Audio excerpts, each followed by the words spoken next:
जय आंध्र, जय तेलंगाना, जय भारत।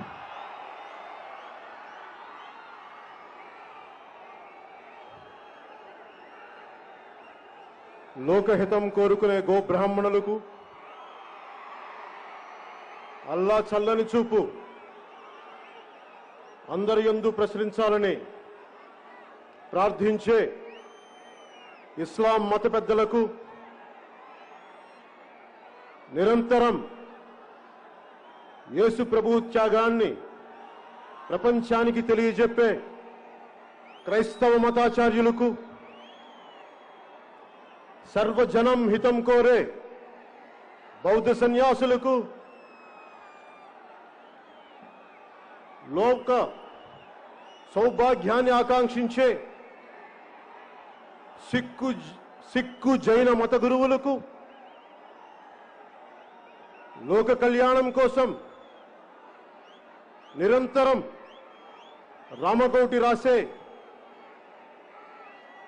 లోక కళ్యాణం కోసం నిరంతరం రామకోటి రాసే తల్లులకు పెద్దలకు మీ అందరికీ పేరు పేరున శిరస్సు వంచి నమస్కరిస్తున్నాను.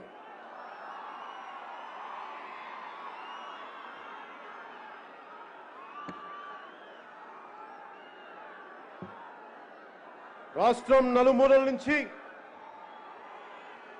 ఆంధ్ర రాష్ట్రం నలుమూలల నుంచి, తెలంగాణ రాష్ట్రం నుంచి,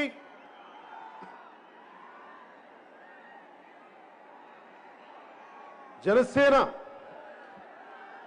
9వ ఆవిర్భావ దినోత్సవ సందర్భంగా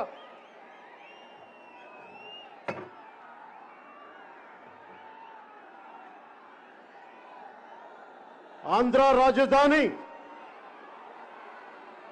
రాజధాని అమరావతిలోని మంగళగిరి తాడేపల్లి మండలంలోని ఇమ్మటం గ్రామం పంచాయతీలో దామోదరం సంజీవయ్య గారి కళా ప్రాంగణానికి విచ్చేసిన కొదమ సింహాల్లాంటి జన సైనికులకు,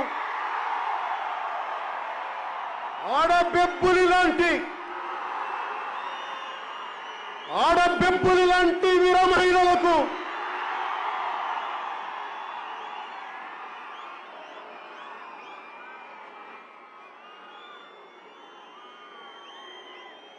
సత్తువతో, ధైర్యంతో, శౌర్యంతో స్థానిక పంచాయతీ ఎన్నికల్లో పోటీ చేసిన సరికొత్త తరం ఎంపీటీసీ అభ్యర్థులకు, పంచాయతీ అభ్యర్థులకు, జడ్పీటీసీ అభ్యర్థులకు, పోటీ చేసిన వారికి, గెలిచిన వారికి ప్రతి ఒక్కరికి నా హృదయపూర్వక నమస్కారాలు తెలియజేసుకుంటున్నాను.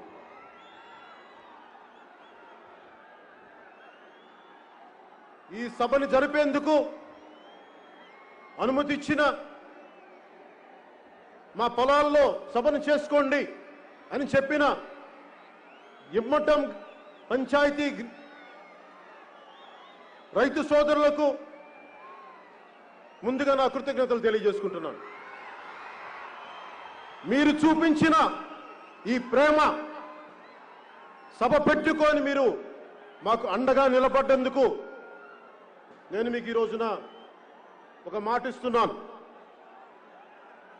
వ్యక్తిగతంగా నా ట్రస్ట్ తరపు నుంచి ఇమ్మటం గ్రామ పంచాయతీకి 50 లక్షలు నేను మీకు ఇస్తున్నా.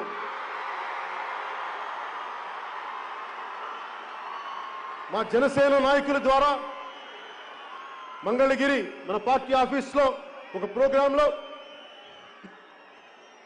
పంచాయతీకి రైతు పెద్దల ద్వారా గ్రామ పంచాయతీకి అందజేస్తాను. అలాగే సభ నిర్వహణకి అనుమతి ఇచ్చిన పోలీస్ అధికారులకి, ట్రాఫిక్ క్రమబద్ధీకరణ చేసిన పోలీస్ అధికారులకి, సోదరులైన మా పోలీస్ కానిస్టేబుల్స్ కి, తోటి భీమ్లా నాయకులైన మా ఎస్ఐలకి,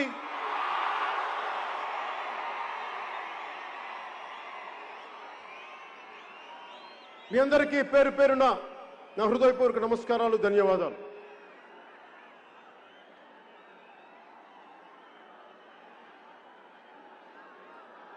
పార్టీ మొదటి నుంచి నిలకడగా వెన్నంటే పార్టీ కార్యక్రమాలను చూసుకుంటూ party programs committee chairman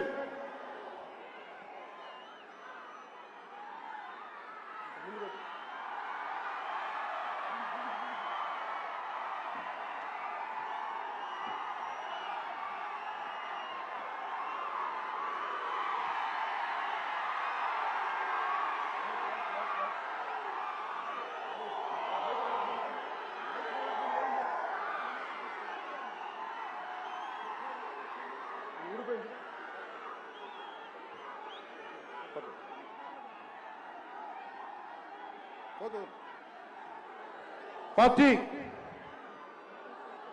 programmes committee chairman KK గారికి 12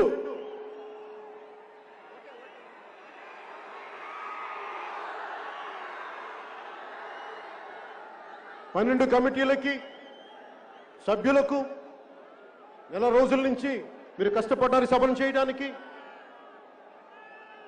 సహకరించిన వాలంటీర్లకి, ఆడపడుచులకి, నాయకులకి మనస్ఫూర్తిగా నా కృతజ్ఞతలు. మీ కష్టాన్ని నేను మర్చిపోను.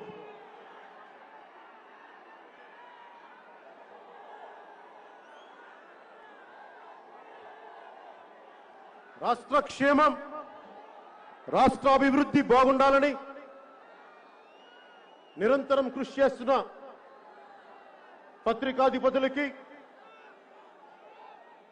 జర్నలిస్ట్ సమాజానికి, ఎలక్ట్రానిక్ మీడియా రంగానికి, సామాజిక మాధ్యమాల్లో నిష్పక్షపాతంగా అభిప్రాయాలు తెలియజేస్తూ, సూచనలు తెలియజేస్తూ ఉన్న రాజకీయ విశ్లేషకులకి, సీనియర్ జర్నలిస్టులకి నా హృదయపూర్వక నమస్కారాలు. జనసేన మద్దతుదారులకి, ఆశేష ప్రజానీకానికి, ప్రసార మాధ్యమాల్లో, సామాజిక మాధ్యమాల్లో ప్రపంచం మొత్తం వీక్షిస్తున్న తెలుగు వారికి ప్రతి ఒక్కరికి పేరు పేరున నా హృదయపూర్వక నమస్కారాలు. పార్టీ ఎప్పుడు నిర్మాణం ఎలా ఉంటుంది అని చాలా సంవత్సరాల నుంచి ప్రశ్నిస్తే ఈ రోజున ప్రతి జిల్లాలో అధ్యక్షులు, మా జిల్లా అధ్యక్షులకి, మండల అధ్యక్షులకి, కార్యవర్గానికి పేరు పేరున ప్రతి ఒక్కరికి నా హృదయపూర్వక నమస్కారాలు. మా జనరల్ సెక్రటరీస్ కి పేరు పేరున ప్రతి ఒక్కరికి నా హృదయపూర్వక నమస్కారాలు. పిఏసి సభ్యులకి నా హృదయపూర్వక నమస్కారాలు. రాజకీయాల పట్ల దేశభక్తి పెంపొందించుకునే సమయంలో నాకు సరైన మార్గం చూపించిన మా సోదరుడు, నేను ఈ రోజున రాజకీయాల మీద, పాలసీ మీద అవగాహన ఎంతో కొంత మాట్లాడుతున్నానంటే దానికి కారణం నాగబాబు గారు. ఆయన నెల్లూరులో లా కాలేజ్ చదువుకుంటున్న సమయంలో, విఆర్ లా కాలేజ్లో ఆయన ఇచ్చిన ఒకే ఒక పుస్తకం నాకు చాలా ప్రేరణ. We the people, we the nation అని, నాని పాల్కీవాలా గారు. అది నాకు ఒక బైబిల్ అయిపోయింది. సో దాని స్ఫూర్తిని నింపుకొని ఈ రోజున బలంగా మీ ముందున్నానంటే దానికి కారణం ఆయన ఇచ్చిన నాకు ఒక మంచి పాఠం. అలాంటి సోదరులు నాగబాబు గారికి నా హృదయపూర్వక నమస్కారాలు. గెలిచినా ఓడినా ప్రయాణం నీతోనే, జనసేనతోనే అని చెప్పిన ఉమ్మడి రాష్ట్ర సభాపతి, ఉమ్మడి రాష్ట్ర మాజీ సభాపతి, పిఎస్సి చైర్మన్, సీనియర్ రాజకీయ నాయకులైన పెద్దలు శ్రీ నాదెండ్ల మనోహర్ గారికి నా హృదయపూర్వక నమస్కారం.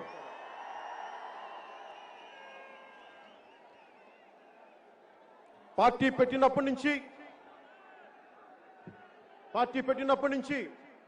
పార్టీ పెట్టక ముందు నుంచి కూడా 2008 నుంచి కూడా నా వెన్నంటే ఉన్న హనీఫ్కి,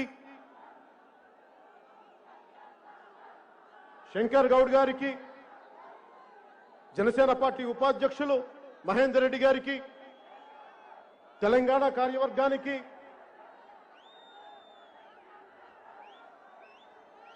విద్యార్థి విభాగం అధ్యక్షుడు సంపత్కి, తెలంగాణ జనసేన కార్యవర్గానికి, తెలంగాణ జన సైనికులకి నా హృదయపూర్వక నమస్కారం.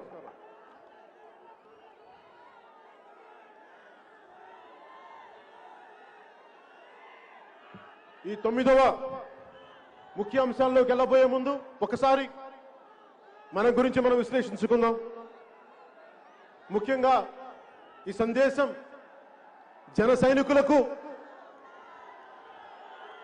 క్రియాశీలక కార్యకర్తలకు, వీర మహిళలకు నా చిన్న సందేశం. మనం ప్రేమించే వ్యక్తి మీద అభిమానం, ప్రేమ పక్కవారికి ఇబ్బంది కలిగించకుండా ఉండాలి. ఆ వ్యక్తి మీద ప్రేమ మీ తల్లిదండ్రులకి ఇబ్బంది కలిగించకూడదు, మీ కుటుంబ సభ్యులకి బరువు అవ్వకూడదు. ఆ వ్యక్తి మీద అభిమానం, ప్రేమ దేశం వైపు, సమాజం వైపు మళ్లించండి. వీర మహిళలకి నేను వీర మహిళని ఎందుకు మహిళా విభాగానికి పేరు పెట్టానంటే, నేను ఆదిశక్తిని ఆరాధించేవాడిని. పురాణాల్లో కామ, క్రోధ, లోభ, మద, మోహ, మాత్సర్యంతో తలకెక్కి పురుష దేవతల్ని కూడా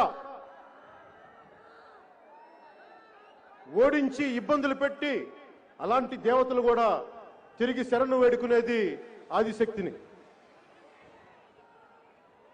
ఆ ఆదిశక్తి మళ్ళీ శక్తి ఇచ్చి పురుష దేవతలకు యుద్ధం చేయమని పంపిస్తుంది. అలాంటి ఆదిశక్తి ప్రతిరూపాలైన మా వీర మహిళలకి, ఆడపడుచులకి నా హృదయపూర్వక నమస్కారాలు. చరిత్రలో చదువుకున్నాం, ఖడ్గతిక్కన యుద్ధం నుంచి పారిపోతే తల్లి, భార్య ఇద్దరు పసుపు గాజులు పిచ్చి స్వాగతం పలుకుతారు. ఈ లోకంలో, ఈ సమాజంలో మగవాళ్ళు మగవాళ్లగా ప్రవర్తించకపోతే వీర మహిళలే గుండెల్లో శౌర్యం నింపాలి, వాళ్లే మార్పును తీసుకురావాలి. అలాంటి వీరత్వం చూపించే ఆడపడుచులకు, ఆదిశక్తితో సమానం లాంటి వీర మహిళలకు నా గుండె లోతుల్లోంచి మీ కృతజ్ఞతలు తెలియజేసుకుంటున్నాను.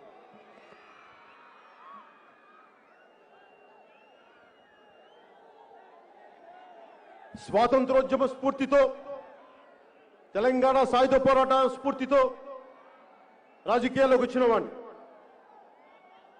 అణగారిన వర్గాలకి అండగా నిలబడేవాడిని.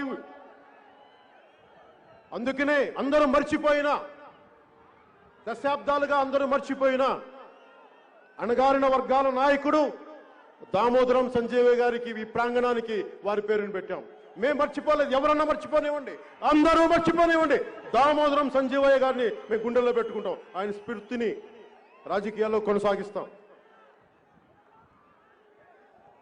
అణగారిన వర్గాలకి అండగా ఉండేవాడిని. అలాగే అన్ని వర్గాల ప్రజలకి, వారి అభివృద్ధికి చేదోడు వాదోడుగా ఉండేవాడిని. అందరూ బాగుండాలని కోరుకునేవాడిని. తెలంగాణ సంస్కృతిలో భాగమైన అలాయి బలాయి ఒక సంస్కృతి ఉంది. ఆత్మీయ ఆలింగనం అంటాం. ఒకే ఊర్లో ఉండి ఇరుగు పొరుగుండి గొడవలు పడతాం, మాట అనుకుంటాం. కానీ ఒక్క దసరా రోజున మటుకు అందరం దగ్గరికి వచ్చి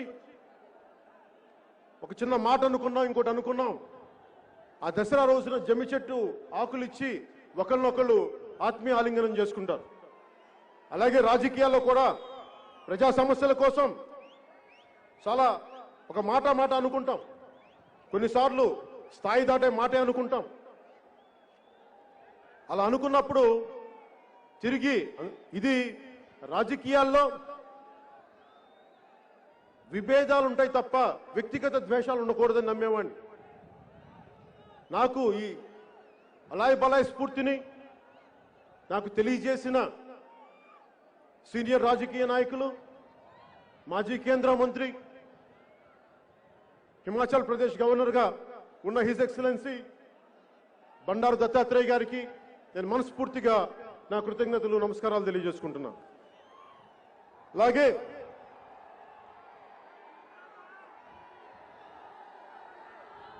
ఉభయ రాష్ట్రాల్లోని భారతీయ జనతా పార్టీ అధ్యక్షులిద్దరికి, శ్రీ సోము వీర్రాజు గారికి, శ్రీ బండి సంజయ్ గారికి కూడా నా నమస్కారాలు తెలియజేసుకుంటున్నాను. ఉభయ రాష్ట్రాల్లోని కాంగ్రెస్ నాయకులకు, కార్యకర్తలకు కూడా నా హృదయపూర్వక నమస్కారాలు. సిపిఐ సిపిఎం నాయకులైన మధు గారికి, రామకృష్ణ గారికి, వారి నాయకులకి, వారి కార్యకర్తలకు కూడా నా నమస్కారం. సోదరులు కల్వకుంట్ల తారక రామారావు గారికి, టిఆర్ఎస్ నాయకులు, మంత్రివర్యులు, అలాగే టిఆర్ఎస్ అధినాయకత్వానికి, వారి నాయకులకు, వారి కార్యకర్తలకు కూడా నా హృదయపూర్వక నమస్కారం. తెలంగాణ రాష్ట్రంలో, తెలంగాణ రాష్ట్ర సాధనలో క్రియాశీలకంగా వ్యవహరించిన మాజీ మంత్రివర్యులు, తెలుగు ప్రజల ఐక్యతను కోరే, మనసారా ఆకాంక్షించే డాక్టర్ విజయరామారావు గారికి కూడా నా నమస్కారాలు. ఉత్పత్తి కులాలైన బీసీలకి, సంచార బీసీ జాతులకి, అణగారిన వర్గాలకి వారు ఆర్థికంగా పరిపుష్టి ఉండాలి, వారు ఆర్థికంగా బలపడాలి అని నాకు ఎంతో చక్కటి బోధన చేసిన, పాఠాలను చెప్పిన, ఓ సమావేశంలో చెప్పిన మాజీ ఎంపీ శ్రీ బూరా నరసన్న గౌడ్ గారికి కూడా నా హృదయపూర్వక నమస్కారం. తెలంగాణ, ఆంధ్ర మేధావులకు, సామాజిక కార్యకర్తలకు కూడా నా నమస్కారం. అలానే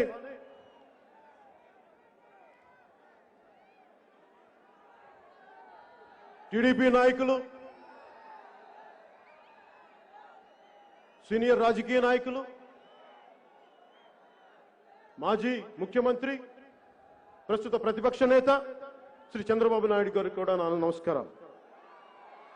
తెలుగుదేశం కార్యకర్తలకి, నాయకులకి కూడా నా నమస్కారం. నా సంస్కారం వైసీపీ వారికి కూడా నమస్కారం పెట్టమంటుంది.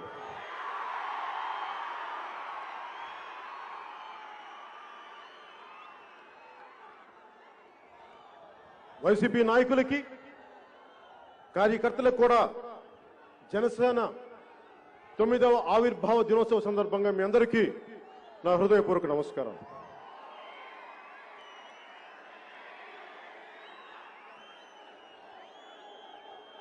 వైసీపీలో చాలా మంచి నాయకులు ఉన్నారు.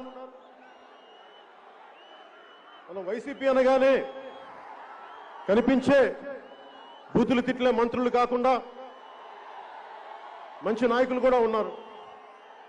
మన దురదృష్టవశాత్తు చనిపోయిన మేకపాటి గౌతమ్ రెడ్డి గారు, మేకపాటి వారి తండ్రి గారు మేకపాటి రాజమోహన్ రెడ్డి గారికి కూడా నా హృదయపూర్వక నమస్కారం. అలాగే ఇంకొక వైసీపీ నాయకులు, నెల్లూరు జిల్లా నాయకులు ఆనం రామనారాయణ రెడ్డి గారికి కూడా నా నమస్కారం. నాకు చిన్నప్పటి నుంచి తెలిసిన మాగంటు శ్రీనివాసులు రెడ్డి గారికి కూడా నా నమస్కారం. కళాబంధు కాంగ్రెస్ నాయకులు టి సుబ్బరామరెడ్డి గారికి కూడా నా నమస్కారం.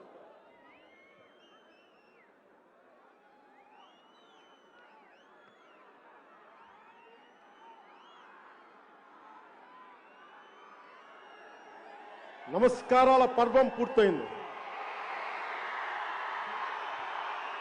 అనుకోవచ్చు. ఇంతమందికి నమస్కారాలు అంటే అది జనసేన సంస్కారం.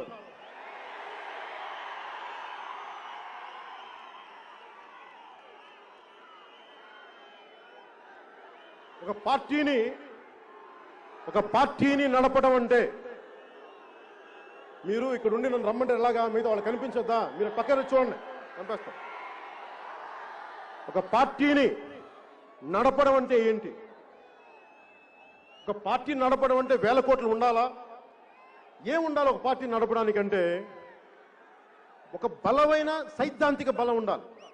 ఆ సైద్ధాంతిక బలాన్ని, ఆ సిద్ధాంతాన్ని బతికే వ్యక్తుల సమూహం ఉండాలి. ఒక్కళ్ళు ఇద్దరు అలా స్టార్ట్ అవుతుంది ఎప్పుడు. అలా ఒక బలమైన ఒక పార్టీని నడపడం అంటే ఒక బలమైన సిద్ధాంతాన్ని పట్టుకొని ఉండటం. ఆ సిద్ధాంతాన్ని పట్టుకున్న ఇన్ని లక్షల మందితో కలిసి ఉండటం, వారిని కలిపి ఉంచటం. 2014లో ఏమాత్రం పూర్తి స్థాయి రాజకీయ అనుభవం లేని 6 మంది రాష్ట్ర కార్యవర్గంతో 150 మంది క్రియాశీలక కార్యకర్తలతో 2014 మార్చి 14న ఆంధ్ర తెలంగాణ రాష్ట్రాల ఉమ్మడి రాజధాని అయిన హైదరాబాద్లో ప్రారంభం చేశాం. సరిగ్గా 8 సంవత్సరాలు పూర్తి చేసుకొని ఈ 22 మార్చి 14కి 6 మందితో ప్రారంభమైన రాష్ట్ర కార్యవర్గం ఈ రోజున 76 మందితో ఉంది. లీగల్, చేనేత, మత్స్యకార, డాక్టర్స్, ఐటీ, ప్రోగ్రాం విభాగాల్లో 400 మందితోటి. జిల్లా కార్యవర్గం, జిల్లా అధ్యక్షులు గాని వీరితోటి 334 మంది. 416 మండలాల్లో మండల అధ్యక్షులతో 13,369 పంచాయతీలకి 12,200 పంచాయతీల్లో జన సైనికులు రేపొద్దున కార్యవర్గం కాబోతా ఉన్నారు. 150 మంది క్రియాశీలక కార్యకర్తలతో ప్రారంభమై 5 లక్షల ధ్యేయం దిశగా ఈ రోజున 3,26,000 క్రియాశీలక కార్యకర్తలు ఉన్నారు. ఎక్కడ 150, ఎక్కడ 3,26,000. 8 సంవత్సరాలు పట్టింది ఇది సాధించడానికి. 2000 సార్వత్రిక ఎన్నికలు 2019 సార్వత్రిక ఎన్నికల్లో ఒక్క ఎమ్మెల్యే సీటు గెలుచుకొని ఆ వైసీపీ వాళ్ళు పట్టుకెళ్ళిపోయిన సీట్ అది మందే. 137 సీట్లు మనం పోటీ చేసింది 2019లో 137 సీట్లు. దాని సరాసరి 7.24% ఓటింగ్. పార్టీ గుర్తుల మీద జరిగే స్థానిక సంస్థల ఎన్నికల్లో మనం పోటీ చేసిన వాటిలో సరాసరి 27.4% పెరిగింది. పంచాయతీ ఎన్నికల్లో 60% మంది జనసేన పార్టీ మద్దతుతో బరిలో దిగారు. 60% మంది. మనం సాధించింది 1,209 సర్పంచులు, 1,576 ఉప సర్పంచులు, 4,456 వార్డు మెంబర్లుగా గెలిచారు. రాష్ట్ర వ్యాప్తంగా 2,000 ఎంపీటీసీ స్థానాల్లో జనసేన పార్టీ అభ్యర్థుల్ని పోటీకి నిలిపింది. 180 గెలిచాం. 156 జడ్పీటీసీ స్థానాల్లో జనసేన అభ్యర్థుల్ని నిలబెట్టింది. 2 జడ్పీటీసీ స్థానాలని కైవసం చేసుకుంది. అలాగే విశాఖ కార్పొరేషన్కి, మిగతా మున్సిపాలిటీలకి పోటీ చేసి కార్పొరేటర్లుగాను వార్డు మెంబర్లుగా గెలిచారు. వీటిలో కూడా 27.28% తీసుకురాగలిగాం, సాధించగలిగాం. అలాగే ఈ రోజున పార్టీ సభ్యత్వం 46 లక్షలకు చేరుకుంది. ఇదంతా ఎందుకు చెప్తున్నానంటే పక్క పార్టీలకి గొప్ప విజయంగా కాకపోవచ్చు, కానీ ఒకటి చెప్తున్నా, వైసీపీనే తీసుకుందాం, అది కాంగ్రెస్ ఇంకొక రూపం. సీనియర్ నాయకులు ఉన్నారు అక్కడ. ఈ ముఖ్యమంత్రి, ఈ నాయకులు, వైసీపీ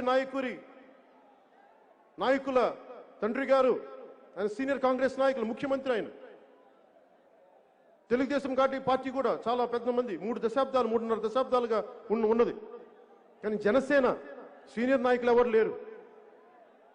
మీరు, నేను, ఇంకెవరు లేరు. అందుకని ఈ విజయాన్ని చాలా బలంగా గుర్తుపెట్టుకోవాలి. ఒకటే గుర్తుపెట్టుకోండి, ఎంత సింధువైనా బిందువుతో మొదలవుతుంది. ఒక మహావృక్షమైన చిన్న విత్తుతో మొదలవుతుంది. ముల్లోకాలని ఏలే వీరుడైన 6 అంగుళాల అమ్మకు కడుపులోనే మొదలవ్వాలి. 7 నుంచి 27%కి, ఆ 27 నుంచి రేపొద్దున ప్రభుత్వాన్ని స్థాపించే శాతానికి ఎదగబోతున్నాం.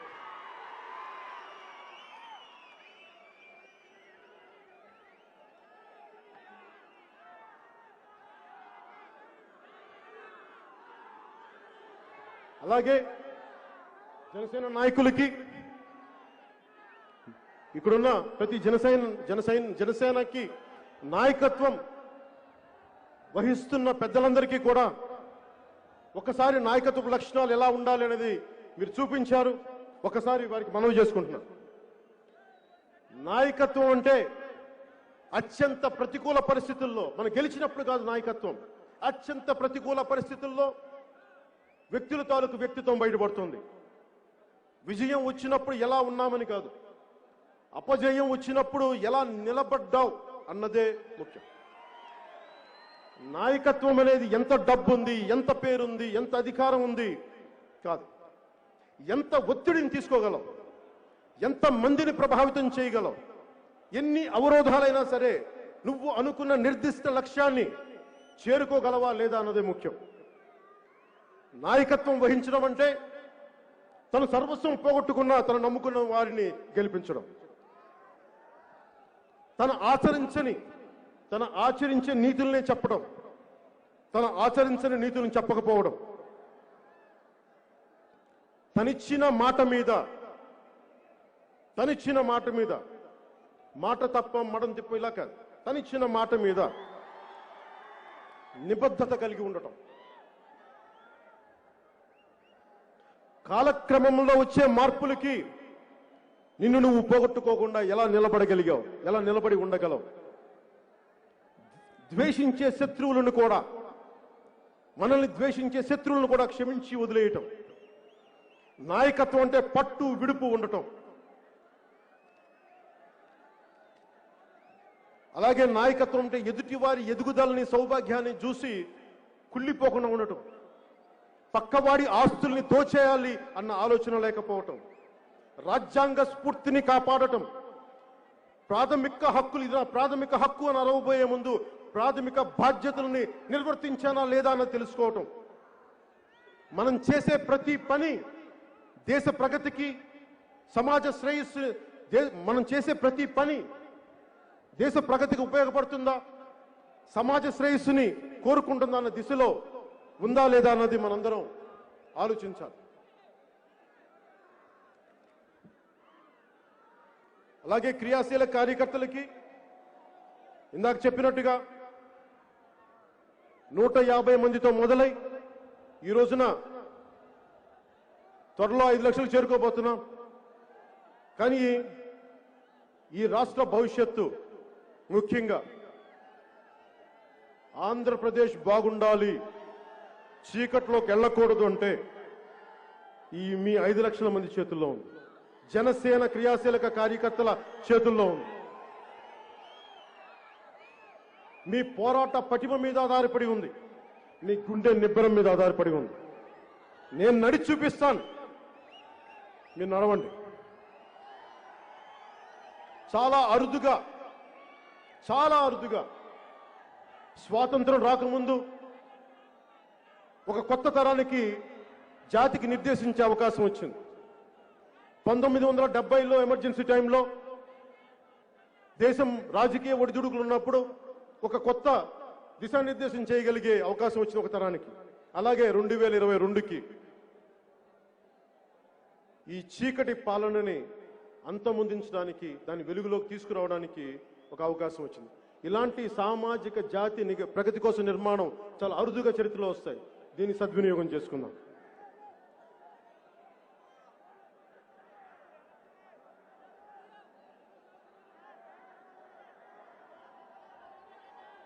జనసేన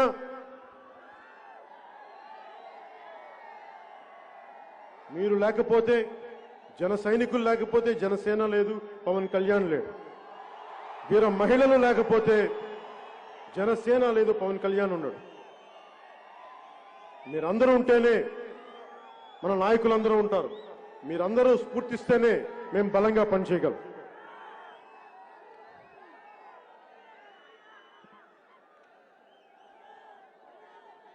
చాలాసార్లు చాలా సభల్లో నన్ను అడుగుతూ ఉంటారు, ఎంతసేపు ప్రశ్నించే పార్టీగా ఉండిపోతున్నాం,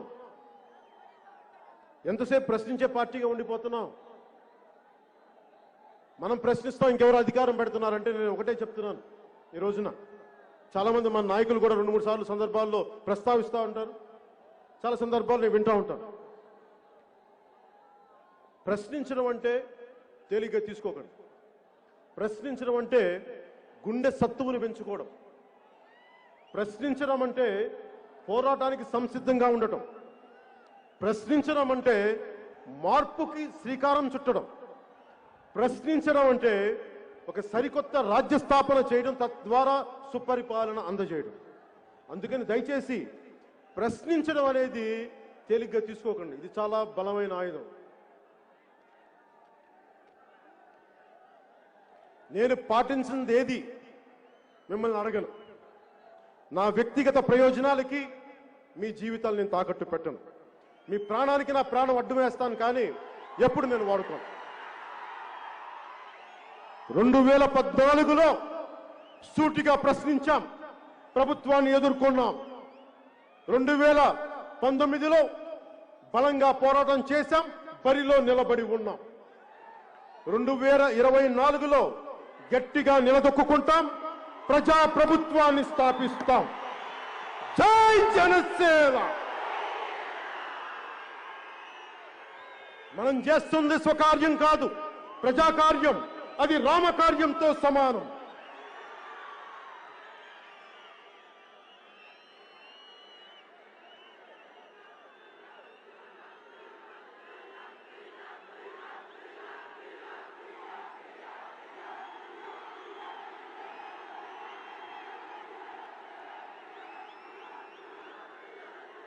దానికి ఇంకా టైము.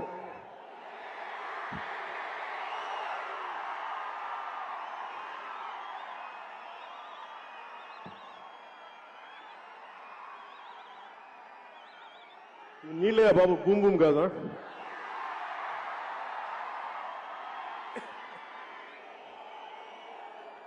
సరే, మనం దేనికోసం అయితే వచ్చామో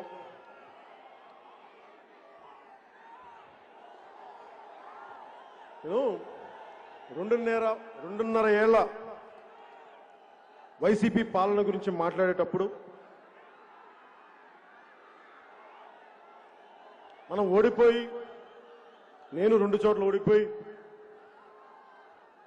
కూర్చున్నప్పుడు వైసీపీకి 151 సీట్లు వచ్చి ఒక్కొక్కరు మన ముందు తొడగొడతా ఉన్నారు. ఒక్కొక్కరు ఓడిపోయి కూర్చున్నాం, చూస్తున్నాం. నాకు ఇప్పుడు బాధ రాదు, నవ్వు వస్తుంటుంది. ఎవరన్నా తొడగొడితే నవ్వు వస్తుంది. సరే, ఉత్సాహాన్ని కొట్టుకోనిలే, తొడ కొట్టుకుని ఏమంటుందని కందిపోతే మళ్ళీ తగ్గుతాయి వాళ్ళకే అనిపిస్తుంది. ఇప్పుడు నేను మాట్లాడబోయేది 2.5 ఏళ్ల వైసీపీ పాలనలో. మాట్లాడబోయే ముందు ముఖ్యంగా నేను మాట్లాడబోయేది జన సైనికులు, జనసేన పార్టీ ప్రజలతో పాటు వైసీపీ నాయకులు, వైసీపీ కార్యకర్తలు కూడా కొంచెం శ్రద్ధగా ఆలకించండి. అంటే నేను వినబోయే ముందు, నేను సభని ఇంకా స్టార్ట్ చేయలే.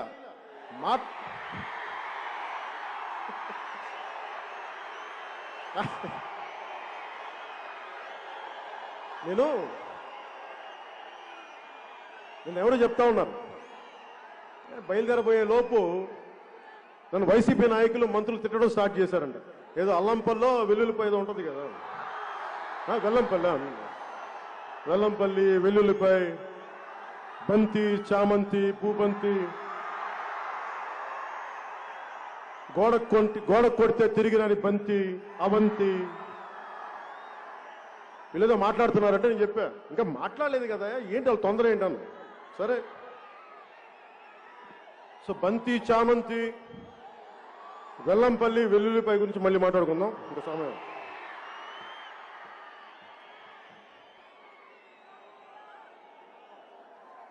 వైసీపీ ముఖ్యంగా వైసీపీలో మంచి నాయకులు ఉన్నారు.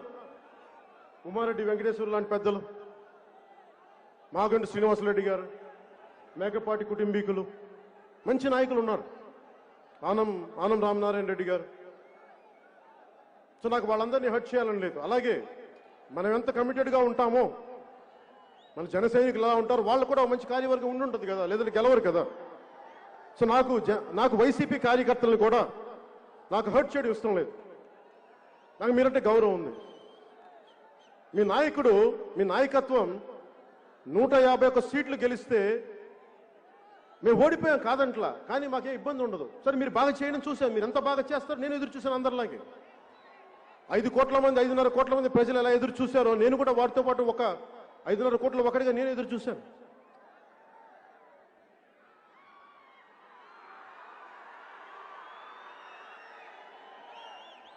వైసీపీ కార్యకర్తలు కూడా ఆలోచించండి.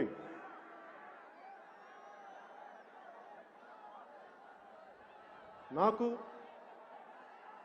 మీ వైసీపీ నాయకత్వం పైన కానీ, మీ వైసీపీ నాయకుల పైన కానీ, మంత్రుల పైన కానీ నాకు వ్యక్తిగత ద్వేషాలు ఉండవు, పెట్టుకోండి.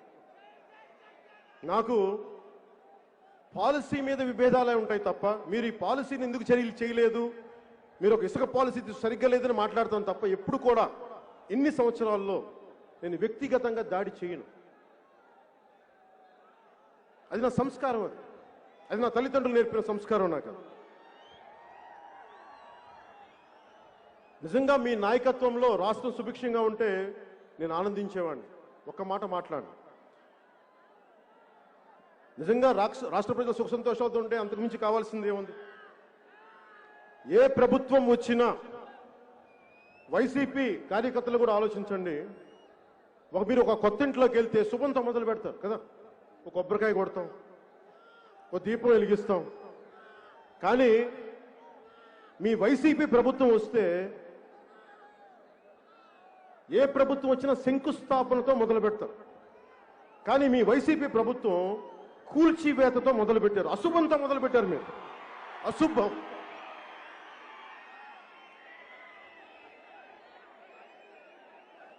మూడు నెలలకే ఇసుక సమస్య వచ్చి ఇసుక పాలసీ ఇంకా రాకపోవటం వల్ల ఆపేస్తే భవన నిర్మాణ కార్మికులు రోడ్డు మీద పడ్డారు. అంటే దాంట్లో 30 లక్షలు పైచిలుకు భవన నిర్మాణ రంగానికి దానికి అనుసంధానమైన కార్మికుల జీవితాలని మీరు ఒక్క ఇసుక పాలసీతో చిందరవందర చేశారు, రోడ్ల మీద పడేశారు వారి జీవితాలని. 32 మంది నిండు ప్రాణాలని మీ నాయకులు, మీ నాయకత్వం బలిగొంది. దానికి మీరేం సమాధానం చెప్తారు వైసీపీ కార్యకర్తలు? ఈ పాలసీకి సమస్య ఏంటంటే ఇసుక కాంట్రాక్టు ఎవరికి ఇవ్వాలి? ఏ పాలసీ తెస్తే మా వైసీపీ నాయకులకి వేల కోట్ల వస్తాయి అన్న ఆలోచనకి మూల్యం, ఖరీదు 32 నిండు ప్రాణాలు. ఆడపడుచుల్ని మీరు విధవల్ని చేశారు, గుర్తుపెట్టుకోండి. ఇది మీరు చేసిన ద్రోహం. 6 రోజుల నుంచి వరుస క్రమంలో ఇప్పటిదాకా నిన్న మన సభకి ఆటంకం కలిగించేంత వరకు చూస్తే ఇంత నెగిటివ్ మనుషులేంట్రా బాబు, ఇంత విధ్వంసపూరితమైన ఆలోచన విధానం ఏంట్రా బాబు అనిపిస్తుంది. అంటే వీళ్ళు ఏమనుకొని వచ్చారు రాజకీయాల్లోకి? అంటే నేను ఇప్పుడు మీరున్నారు, నేను సభకు వస్తే మా ఇది చేద్దాం, లేదంటే నేను పెద్ద ఇది చేస్తాం అనుకుంటారు. వీళ్ళు కూడా ఏదో అనుకుని ఉండాలి కదా, వైసీపీ నాయకులు కూడా. ఎవరన్నా సరే రాజకీయాల్లోకి వస్తున్నారంటే సమాజం పట్ల చాలా ప్రేమ ఉంటే కానీ రాడు రాజకీయాల్లోకి. అట్లీస్ట్ నేనైతే అది. సో నాకేముంది, చిన్నప్పుడు నేను ప్రతిజ్ఞ చదువుకున్నాను. మీరు కూడా చదువుకొని ఉంటారు చిన్నప్పుడు, ఇప్పుడు చిన్నపిల్లలు కూడా చదువుతూ ఉంటారు. పైడిమర్రి సుబ్బారావు గారు రాసింది ప్రతిజ్ఞ. భారతదేశం నా మాతృభూమి, భారతీయులందరూ నా సహోదరులు. మరి వైసీపీ వాళ్ళు ఏం ప్రతిజ్ఞ చేసుకుని వచ్చుంటారు రాజకీయాల్లో? వాళ్ళు కూడా ఇది ప్రతిజ్ఞ చేసుకోకపోతే ఇంత దరిద్రం చేయరు కదా రాష్ట్రాన్ని. బలమైన ప్రతిజ్ఞ చేసుకుని ఉన్నారు. ఆంధ్రప్రదేశ్ మా సొంత భూమి, ఆంధ్రులందరూ మా బానిసలు, రాజ్యాంగ స్ఫూర్తిని తొంగలో దొక్కుతాం, న్యాయ వ్యవస్థని లెక్కే చెయ్యం, పోలీసుల్ని ప్రైవేట్ ఆర్మీగా వాడేస్తాం, ఉద్యోగుల్ని తిప్పలు పెడతాం, 3 చెరువులు నీళ్లు తాగిస్తాం,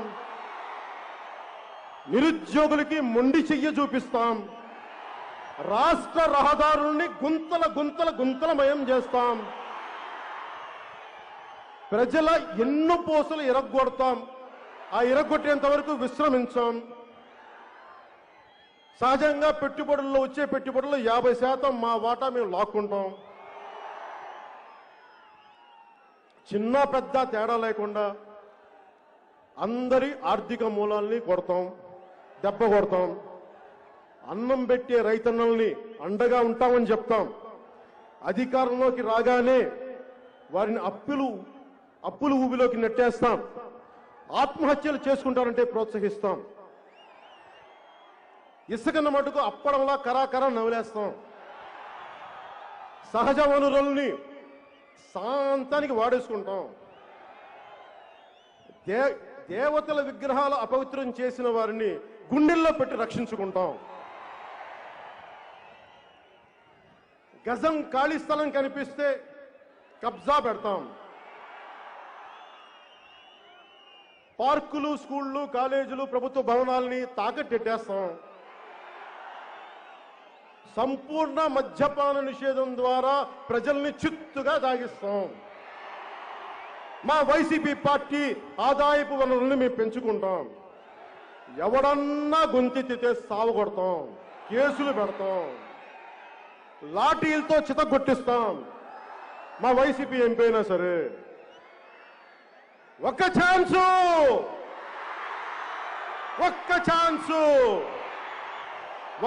ఛాన్స్ ఇస్తే ఆంధ్రాని 25 ఏళ్ళు వెనక్కి తీసుకుపోతాం. ఇంకొక ఛాన్స్ ఇస్తే స్కూల్కి వెళ్ళే చిన్నపిల్లల చేతిలో చాక్లెట్లు లాక్కుంటాం.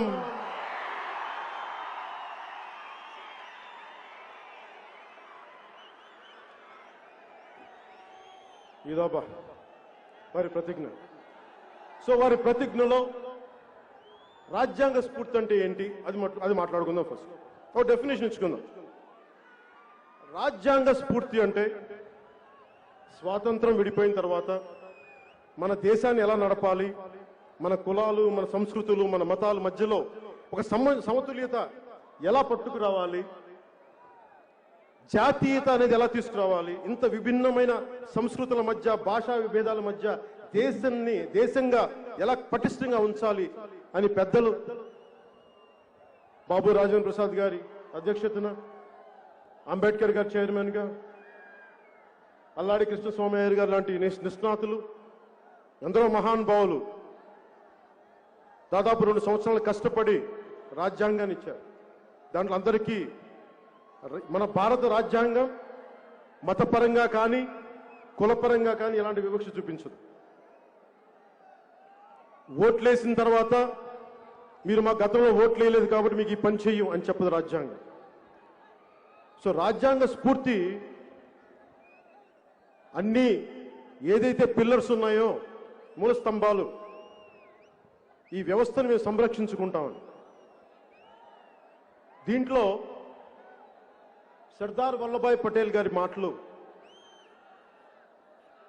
ఆయన భారతదేశాన్ని యూనియన్గా చేయడానికి ఆయన పడ్డ తపన, అన్ని 500 పైచిలకు ప్రిన్స్లే స్టేట్స్ ని అందరి దగ్గరికి వెళ్ళి ఆయన అడిగింది. మాట్లాడుతుంటే మా రాజ్యాలను మేము ఎందుకు ఇవ్వాలి, మేము ఇండియన్ యూనియన్ ఎందుకు జాయిన్ అవ్వాలంటే రకరకాలుగా మాట్లాడి కన్విన్స్ చేసి ఆయన చెప్పింది కూడా మీకు రాజభరణం ఇస్తాం అని అంటే, వాళ్ళు రాజభరణం కోసం ఒప్పుకోలేదు కానీ రాజభరణాన్ని కూడా పాప యాక్సెప్ట్ చేశారు.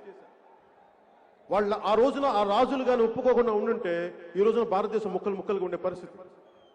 సో ఆయన అడిగారు, మేము ఎలా నమ్మమంటే, నేను భారతదేశపు ప్రభుత్వ ప్రతినిధిగా చెప్తున్నా, మీరు నన్ను నమ్మాలి.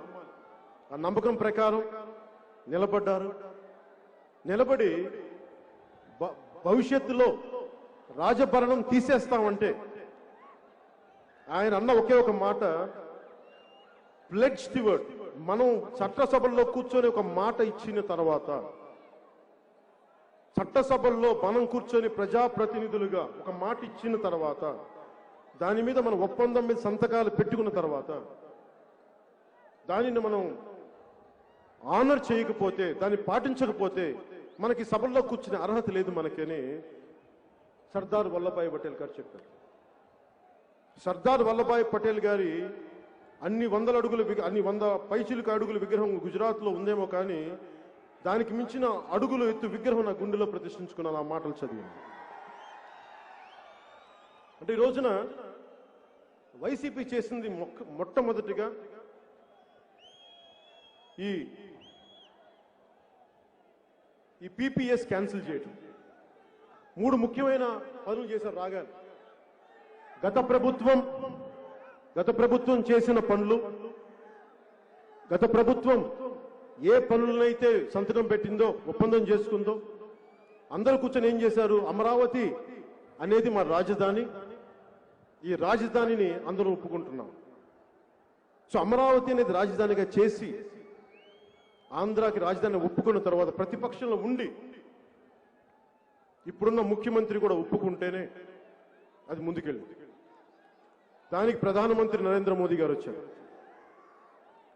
సో ఇది చేసిన తర్వాత రాగానే రాజధాని ఇక్కడ కాదు, 3 రాజధానులు. అలాగే cancellation of PPAs, power purchase agreements.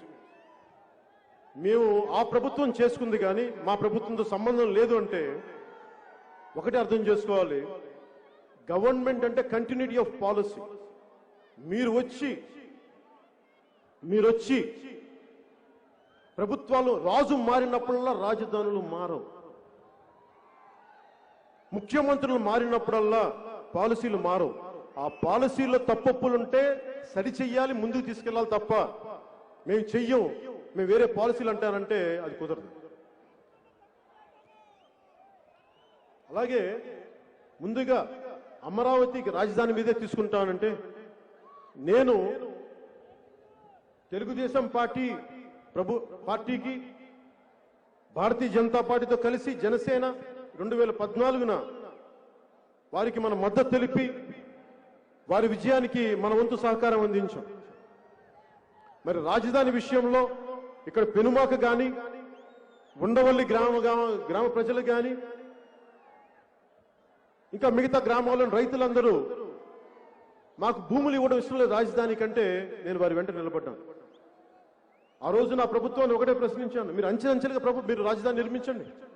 ఇది నేను వారికి మద్దతు ఇచ్చిన వ్యక్తిని. నేను మద్దతు ఇచ్చిన ప్రభుత్వానికి నేను చెప్పాను మీరు అంచెలంచెలుగా వెళ్ళండి. నేనే గొంతెత్తినప్పుడు ఈ రోజున 3 రాజధానులు అని చెప్పే వైసీపీ మంత్రులు కానీ, వారి నాయకత్వం కానీ ఆ రోజు మీరు ఎందుకయ్యా చెప్పలేదు? మీరు గాడిదలా కాస్తున్నారు. మీరు ఆ రోజున ప్రతిపక్షంలో ఉండి గాడిదలా కాస్తున్నారు. మీరు ఆ రోజే మీ బుర్ర ఏమైంది? మీ బుద్ధి ఎక్కడ ఉంది? ఆ రోజున గాడిదలు కాసే పనులు మీరు ఏం చేస్తున్నారా? ఆ రోజున మీరు ఆ రోజు చెప్పించలేకపోయారా? మీ వైసీపీ నాయకుడు సత్తెనపేట ఏదో నరసరావుపేట మర్చిపోయిన నియోజకవర్గం ఏంటో,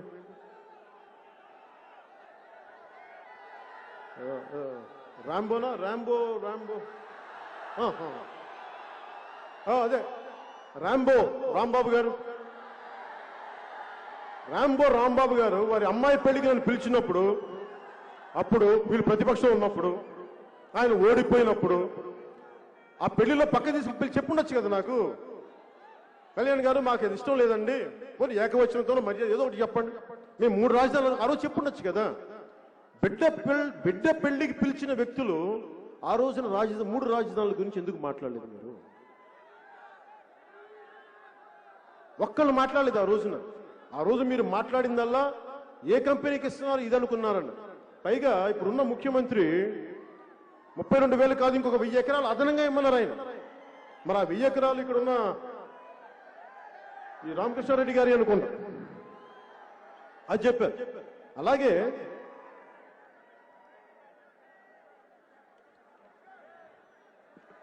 ఇరవై 29 గ్రామాలు 26,896 రైతులు 34,000 ఎకరాలు.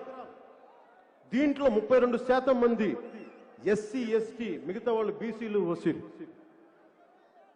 ఆ రోజున సమస్య లేవనెత్తినప్పుడు ఈ రోజు వీళ్ళు మాట్లాడుతున్నారు ఎస్సీ వర్గాల వారికి అన్యాయం జరుగుతుందంటే మీ గుర్తు మీకు ఈ రోజుకి యూట్యూబ్లో ఎలాంటి వీడియోస్ దొరుకుతాయి. ఉద్దండి రాయని పాలెం రెవరెండ్ ఆయన దగ్గరికి పోయినప్పుడు ఆయన ఒకటే అడిగాను, సార్ మీరు చెప్పండి, మీకు నిజంగా ఇప్పుడున్న తెలుగుదేశం ప్రభుత్వం మిమ్మల్ని ఇబ్బంది పెడుతుందా? మీకు ఇష్టంతోనే ఇస్తున్నారా అంటే మాకు ఇష్టంతోనే ఇస్తున్నాం, కానీ మాకు మా భూమికి, మా అసైన్ భూములకి కొంచెం ఎక్కువ రేట్లు కావాలని అడిగారు. అది వీడియోలో కూడా ఉంటుంది చూడండి. నేను ఇంత స్పష్టంగా నేను మద్దతు ఇచ్చిన ప్రభుత్వాన్ని ప్రశ్నించగలిగినప్పుడు ఒక్క వైసీపీ నాయకులు మీరు ఎందుకయ్యా ఆ రోజు మాట్లాడేది ఇలాగా? ఆ రోజున 5 ఇంకో 10,000 ఎకరాలు ఎక్స్ట్రా కావాలని చెప్పినట్టుగా చెప్పారు, కానీ 3 రాజధానులని మీరు ఎందుకు చెప్పలేదు? ఆషామాషిగా ఉందా మీకు? 3,000 కోట్ల పైచీలు ఖర్చు పెట్టిన తర్వాత ఇప్పుడు రాజధానులు మారుస్తామంటే ఎవడబ్బు సొమ్మయా ఇది? మీ ఇష్టానికి అమ్మిపాటు దుప్తారా మీరు? మీ ఇష్టానికి మార్చేస్తారా? అంటే అడిగేవాడు లేకపోతే మీరు ఏదైనా చేస్తారా? మీరు ప్రశ్నించేవాడు లేకపోతే మీరు ఏదైనా చేస్తారా? అవి జనసేన లేనప్పుడు బాబు, జనసేన ఉన్నప్పుడు అవి దొబ్బం.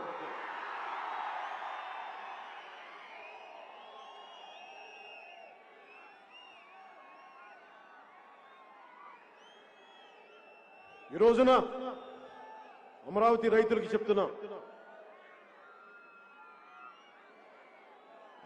ఆంధ్రప్రదేశ్ రాజధాని అమరావతి, ఎక్కడికి వెళ్ళదు. మీ కష్టం, మీ మీద పడ్డ ప్రతి లాఠీ దెబ్బ నా మీద పడ్డట్టు గుర్తుపెట్టుకోండి. నేను ఖచ్చితంగా చెప్పగలను, అమరావతి ఇక్కడి నుంచి కదలదు. అలా అని చెప్పి మిగతా ప్రాంతాలను వదిలేస్తామని కాదు. మీకు ఇచ్చాం మాట, చట్టసభల్లో మాట ఇచ్చారు.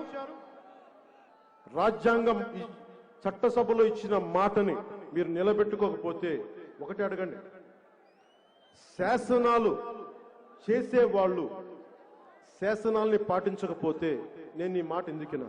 చిన్న పిల్లడు కూడా అడగండి. అంటే మీరు శాసనాలు చెప్తారే తప్ప పాటించరా? అవన్నీ కుదరవు. అలాగే అమరావతి రాజధాని నేపథ్యంగా న్యాయ వ్యవస్థకి ఇలా అరుపుల వల్ల ఇలా అరుపుల వల్ల ఏం ప్రయోజనాలు రావు. ఆగండి, మీకు ఇదే ఈ ఉత్సాహం తగ్గించుకోండి. ఈ అరుపుల వల్ల ప్రయోజనాలు ఏం రావు. ఆగండి, కూర్చో. నాకు ఆనందం రాదు, కూర్చో. ఈ అమరావతి నేపథ్యంలో న్యాయ వ్యవస్థను కూడా తప్పుపట్టే స్థాయికి వెళ్ళిపోయింది వైసీపీ ప్రభుత్వం. న్యాయ వ్యవస్థని కూడా, ఈ దేశానికి మూల స్తంభాలైన న్యాయ వ్యవస్థ, అందులోని వ్యక్తులు వ్యక్తిగతంగా నీకు నచ్చచ్చు నచ్చకపోవచ్చు, కానీ వ్యవస్థను మటుకు ప్రశ్నించే హక్కు లేదు. ఆంధ్రప్రదేశ్ ప్రభుత్వాన్ని తిట్టే హక్కు నాకు, ప్రభుత్వ వ్యవస్థను తిట్టే హక్కు లేదు, వ్యక్తులను తిట్టే హక్కు ఉంది నాకు. వైసీపీకి కూడా మీకు తెలుసుకోవాల్సింది, వ్యక్తులను మీరు దాడి చేస్తా ఉన్నారు. ఈ పద్ధతి మీరు చేసుకుంటే ఏమవుతుందంటే,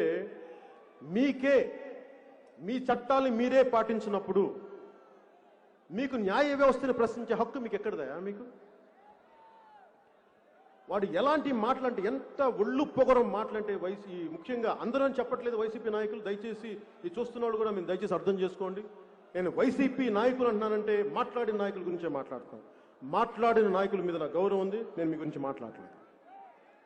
ఒక్కొక్కళ్ళు ఏం మాట్లాడారంటే, హైకోర్టు ఒక పార్టీ బ్రాంచ్ ఆఫీస్గా మారింది. అసలు ఎలా తిట్టారంటే, తిట్టి సోషల్ మీడియాలో తిట్టడం, బూతులు తిట్టడం, అమెరికాలో కూర్చొని తిట్టించడం, ఏ స్థాయికి వీరి గూండాగర్ది వెళ్ళిపోయిందంటే మన ఇళ్లలోకి వచ్చి మన రైతులు కొట్టడం కాదు, న్యాయ వ్యవస్థను శాసించే వ్యక్తులు వీళ్ళ జీవితాల్లో కూడా వెళ్ళిపోయేటట్టు స్టార్ట్ చేశారు. అది వీళ్ళ గుండాతనం. క్రిమినల్స్ రాజకీయాలు వెళ్తే ఇలాగే ఉంటుంది. ఈ తప్పుని మనందరం కలిపి చేసాం, మర్చిపోతాం. నిజానికి ఎంత విసిగిపోయిందంటే కోర్టు కూడా, పోలీసు సంగతి కూడా చెప్తాను. పోలీసు వ్యవస్థ కూడా ఏం చేయగలను, నేను పోలీసు బిడ్డను. నేను ఇదే మాచర్లో గురజాల్లో మా నాగబాబు గారికి కూడా తెలుసు, నాగబాబు గారు కూడా పెరిగారు. నేను కూడా గుంటూరు బాపట్లో పుట్టినోడిని, గుంటూరు కారం తిన్నోడిని కూడా. పౌరుషం ఉండదా?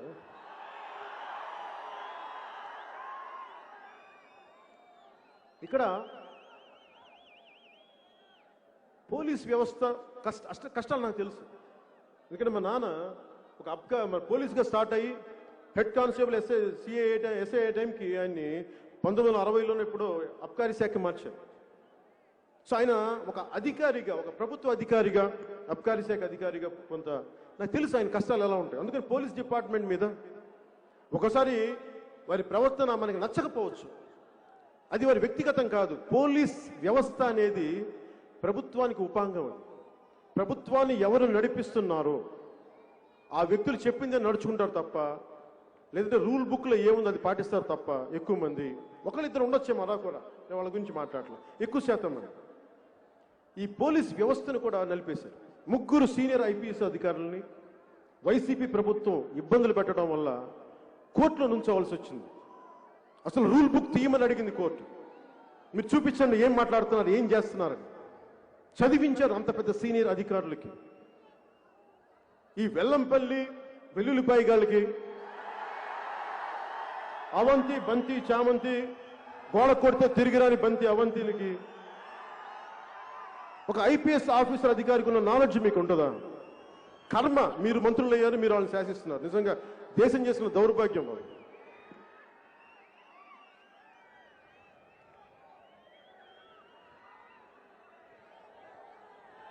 అందరూ ఈ వైసీపీ పాలనలో ముందస్తుగా పారిశ్రామికవేత్తలు దెబ్బతింటంతో పాటు రైతులు పొట్ట మీద కొట్టారు. ఫస్ట్ అమరావతి రైతుల మీద ఏంటి అన్యాయం అని ప్రశ్నించేందుకు న్యాయ వ్యవస్థ మీద తిరగబడ్డారు. వీళ్ళు దాడులు చేశారు. పోలీసులను వాడుకొని పోలీసులను చెడ్డవాళ్ళని చేశారు. పోనీ పోలీస్ జీవితాలను ఏమైనా సుఖంగా ఉంచారా అంటే వారికి జీతబత్యాలు కాదు కదా, కనీసం కరువు బత్యం కూడా సరిగ్గా ఇవ్వట్లేదు, టియ్యేలు ఇవ్వట్ల, జీతాలు తగ్గించేశారు.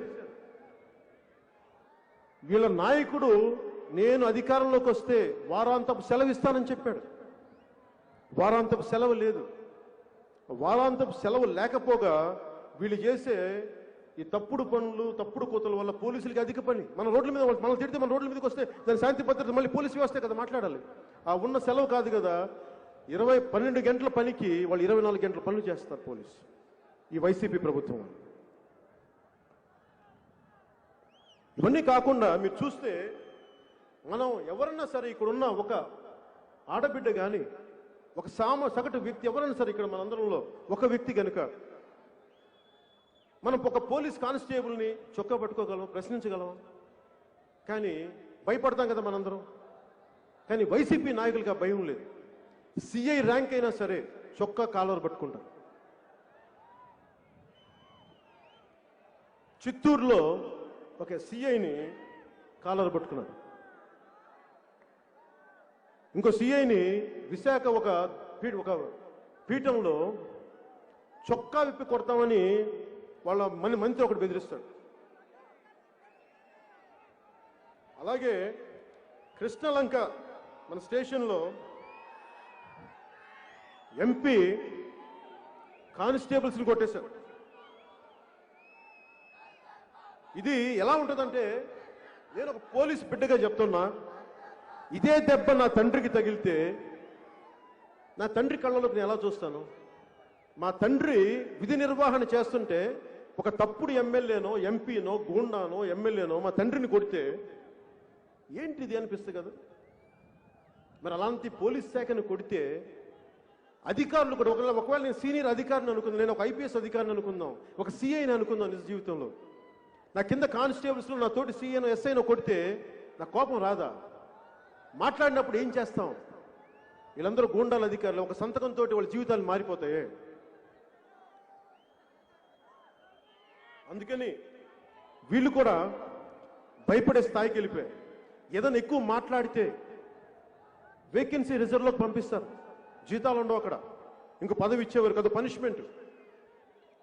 ఆ వేకెన్సీ రిజర్వ్ పెట్టింది విధి నిర్వహణలో ఏదైనా ఆ పాలనాపరమైన ఇబ్బందులు ఉంటే తప్ప వేకెన్సీ రిజర్వ్ వాడరు. ఈ రోజున ఈ వేకెన్సీ రిజర్వ్లో ఎంతమంది అధికారులు పెట్టారంటే లెక్కలేదు. ముఖ్యంగా ఎవరైనా సరే రూల్ బౌండ్ అంటే వాళ్ళని వేకెన్సీ రిజర్వ్లోకి పంపిస్తా ఉన్నారు ఈ వైసీపీ ప్రభుత్వం. అలాగే పోలీసు ఉద్యోగాలను ఏమన్నారు? మేము రాగానే 14,341 ఉద్యోగాలు పూర్తి చేస్తాం అని చెప్పారు. ఈ రోజుకి ఏదో నామకేవాసి ఒక 400 తప్ప ఉద్యోగాలు లేవు. పోనీ ఇందాక చెప్పినట్టుగా అధికారంలోకి వస్తే ఇది పోలీసుల వ్యధ. ఉద్యోగులు పరిస్థితి తీసుకుందాం.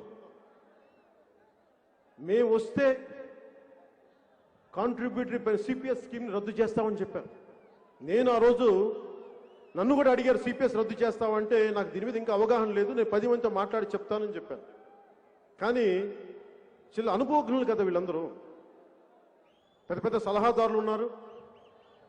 అప్పుడు ఇస్తాము సిపిఎస్ అని చెప్పి ఉద్యోగులకి వారి నమ్మకాన్ని సంపాదించి వచ్చిన తర్వాత మొండి చేయి చూపించారు ఉద్యోగులకి.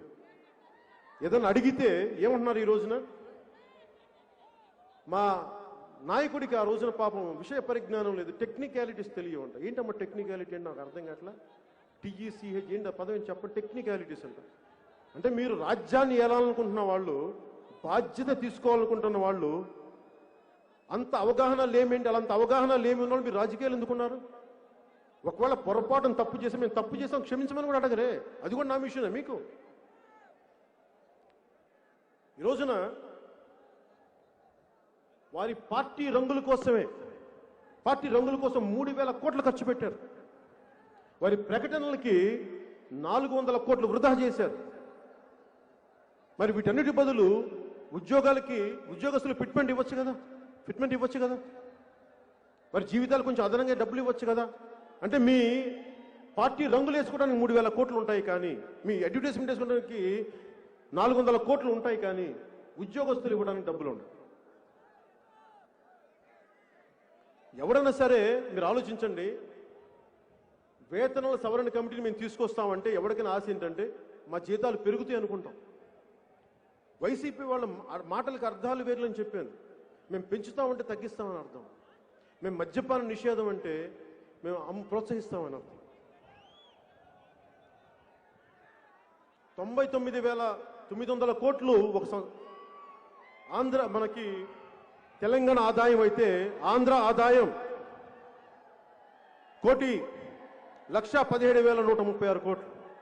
ఇంత డబ్బు సంపాదన ఉంది ఇక్కడ, మరి ఎటు వెళ్ళిపోతుంది డబ్బు? ఎవరు అడుగుతారు దీన్ని? అడిగేవాళ్ళు లేరు. అలాగే రహదారులు, మీకు తెలుసు రోడ్స్ పరిస్థితి ఎలా ఉందో, గుంతలమయం. యాక్సిడెంట్లు ఎన్ని అయినాయి అంటే 10% పెరిగింది. ఇది ఇచ్చింది కూడా AP road safety council compile data. ఇది 10.16% మంది యాక్సిడెంట్స్ పెరిగినాయి ఈ రోడ్లు సరిగ్గా వేయకపోవటం వల్ల. 14% చావులు పెరిగినాయి. తీవ్రంగా గాయపడ్డ వాళ్ళు 7.94%. 2021కి 13 జిల్లాలు కలిపి 19,729 యాక్సిడెంట్లు. 21,000 మంది 169 మందికి చాలా తీవ్ర గాయాలు. 8,553 మంది చనిపోయారు రోడ్లు వేయకపోవటం. అంటే 10% పెరిగిపోయింది రోడ్ల యాక్సిడెంట్. రోడ్లు వేయమని అడిగితే అసలు ఎండే మాట ఎవడు? అలాగే తాకట్లో భారతదేశం మన ఆంధ్రప్రదేశ్ అప్పుల్లో మునిగిపోయింది. 7 లక్షల కోట్లు అప్పు అని చెప్తా ఉన్నారు. 7 లక్షల కోట్లు. ఈ రోజున మనకి చాలా మందికి అర్థం కాదు. 7 లక్షల కోట్లు నా జీవితంలో రాష్ట్రానికి అప్పుంటే నా పరిస్థితి ఏంటని అనుకుంటాం కదా. నేను చిన్నప్పుడు స్కూల్కి వెళ్ళేటప్పుడు తరిమెల నాగిరెడ్డి గారిది మేము వెళ్ళే Nellore Saint Joseph high school ముందు మాకు టీబీ హాస్పిటల్ ఉండే. ఆ గోడల మీద తాకట్లో భారతదేశం రాశాను. సో తర్వాత నేను మా నాన్నగారు ఇచ్చిన తరిమెల నాగిరెడ్డి గారిది ఆ పుస్తకం చదివిన తర్వాత కొంత పెద్దలతో కొంత అవగాహన చేసుకున్నాను. తాకట్లో భారతదేశం, అప్పుల్లో ఆంధ్రప్రదేశ్ అంటే మనం ఆలోచించాల్సింది నా జీవితంలో అది ఏం ప్రభావితం చేస్తుంది, అది మనం అర్థం చేసుకోవాలి. సో ఈ అప్పులు పరిస్థితిలో మనకి ఏం జరుగుతుంది అని అనటానికి మనం ఒకటే అర్థం చేసుకోవాలి. ఒక కుటుంబాన్ని నడిపే ఒక పెద్ద ఉండి, అతనికి పెద్ద సంసారం ఉంటే, పరిమితమైన ఆదాయం ఉంటే, ఆదాయాన్ని చాలా పద్ధతిగా డిస్ట్రిబ్యూట్ చేయాలి. ఒకసారి సరిపోకపోతే కొంత బయట నుంచి కొంత అప్పు తీసుకురావాలి. అప్పు తెచ్చి కాన్స్టెంట్గా అప్పు తీర్చే మార్గాలను ఎతకాలి. కనీసం వడ్డీలు కట్టే పరిస్థితిని ఎతకాలి. వడ్డీలు పెరిగిపోయి అప్పులు తీర్చలేని పరిస్థితి వదిలేద్దాం. కనీసం వడ్డీలు కూడా కట్టలేని పరిస్థితులు ఉంటే ఇంక పిల్లలకి పెట్టలేడు. ఎంతసేపు పిల్లలకి ఒక పండగకో, ఒక పబ్బానికో, ఒక పసుపు కుంకానికో తండ్రి ఇద్దామంటే డబ్బులు ఉండవు అక్కడ. సో ఈ పరిస్థితుల్లో అలాగే ఒక రాష్ట్ర ప్రభుత్వం కూడా 7 లక్షల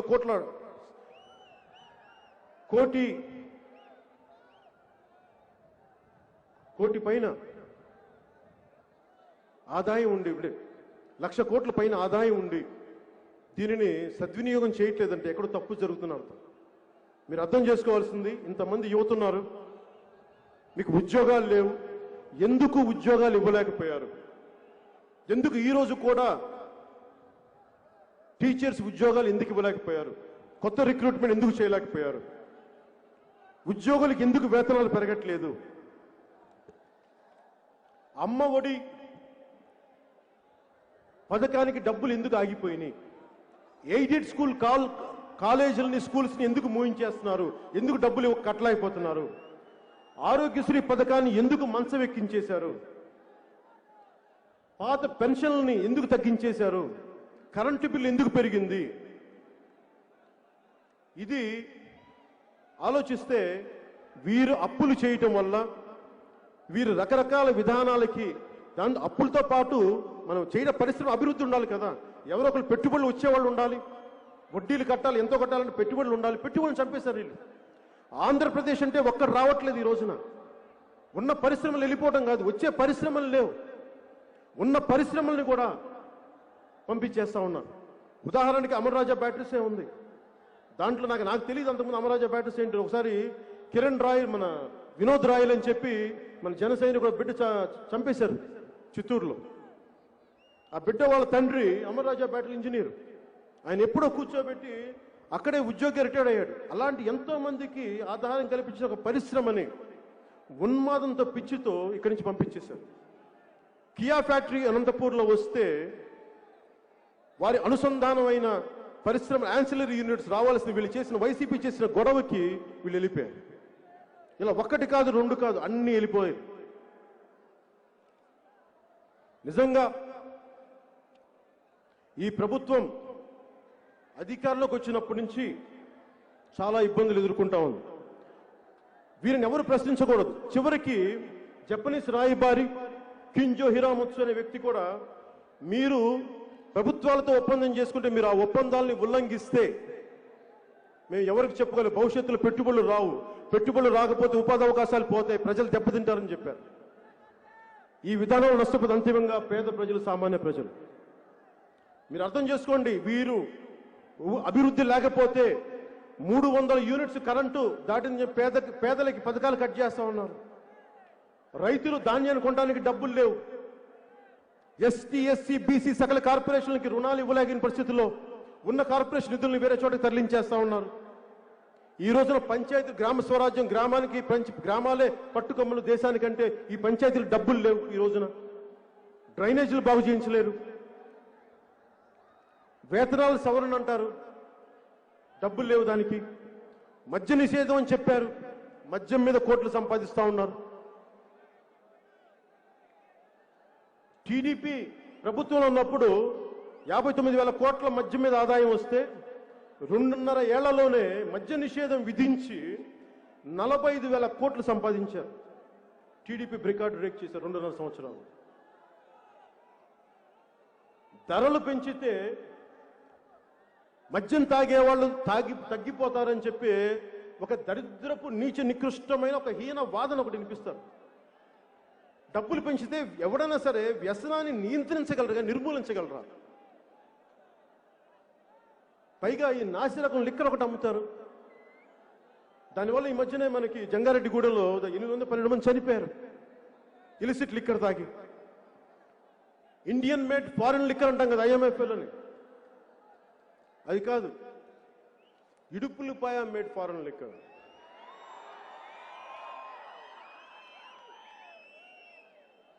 అన్నిటికీ పారదర్శకత కావాలంటారు కదా వీళ్ళు.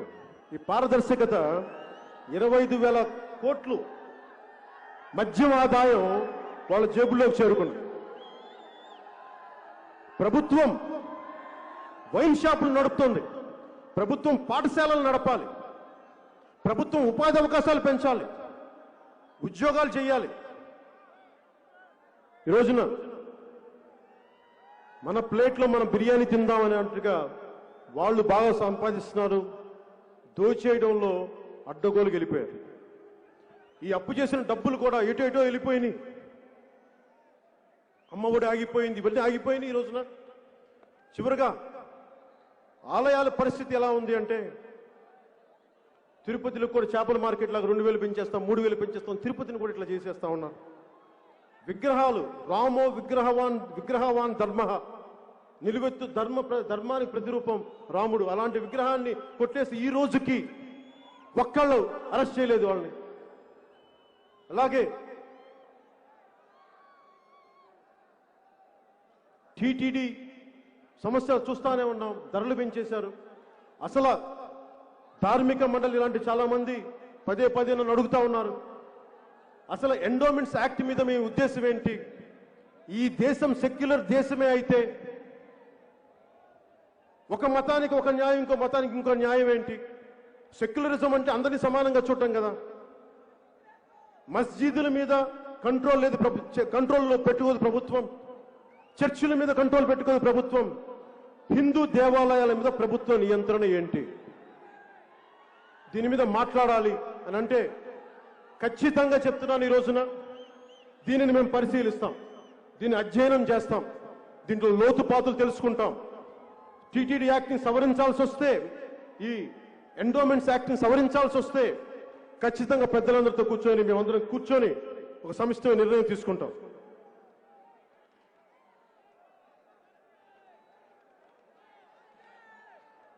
అలాగే మనం భవిష్యత్తు గురించి మాట్లాడుకోబోయే ముందు జనసేన పార్టీగా మనం ఏం చేయబోతున్నాం, అప్పుల్లో కూరుకున్న మన ఆంధ్రప్రదేశ్కి మనం ఏం చేయగలం, సంపన్న ఆంధ్రప్రదేశ్గా ఎలా చేయాలి. నేను ఎప్పుడు చాలా ఆశావాదిని. 100 కోటి దరిద్రాలుంటే అనంత కోటి ఉపాయాలు ఉంటాయని నమ్మేవాడిని. ఇది జనసేన తీసుకోబోతున్న ఒక షణ్ముఖ వ్యూహం, ఆంధ్రప్రదేశ్ అభివృద్ధికి, సంపన్నం చేయడానికి, సుసంపన్నం చేయడానికి. అప్పుల్లో ఉన్న ఆంధ్రప్రదేశ్ రాష్ట్రాన్ని అప్పులు లేని ఆంధ్రప్రదేశ్ రాష్ట్రంగా చేయాలన్నదే నా లక్ష్యం. తద్వారా ఆర్థిక అభివృద్ధి సాధించడమే లక్ష్యం. ఇందుకోసం ఒక బలమైన నూతన పారిశ్రామిక విధానాన్ని తీసుకొస్తాం, ఇన్వెస్టర్ ఫ్రెండ్లీ గవర్నెన్స్ ని తీసుకొస్తాం. విశాఖని విశ్వనగరంగా, విజయవాడ తిరుపతిని బలమైన హైటెక్ నగరాలుగా తీర్చిదిద్దుతాం. అమరావతి రాజధాని అన్ని వర్గాలకి, అన్ని కులాల వారికి అవకాశాల నివాసం కల్పించే ఒక అభ్యుదయ, ఒక రాజధానిగా అమరావతిని మేము ముందుకు తీసుకెళ్తాం. మద్రాసు నుంచి విడిపోయినప్పుడు తెలుగు రాజధానిగా కర్నూలు నగరం ఇచ్చిన కర్నూలు నగరాన్ని రుణం తీర్చుకుంటాం. కర్నూలు జిల్లాకి దామోదరం సంజీవయ్య గారి కర్నూలు జిల్లాగా నామకరణం చేస్తాం, అభివృద్ధి తీసుకుంటాం. రాయలసీమ బిడ్డలందరినీ, ఎక్కడో గల్ఫ్ లో ఎక్కడో వెళ్ళిపోయిన వ్యక్తులందరినీ రాయలసీమను అభివృద్ధి చేసి వారందరినీ ఇక్కడికి ఉపాధి అవకాశాలు తీసుకొస్తాం. అలాగే అల్పాదాయ వర్గాల వారి ఇళ్ల నిర్మాణానికి, వైట్ రేషన్ కార్డు హోల్డర్స్ అందరికీ ఇసుక ఉచితంగా ఇస్తాం.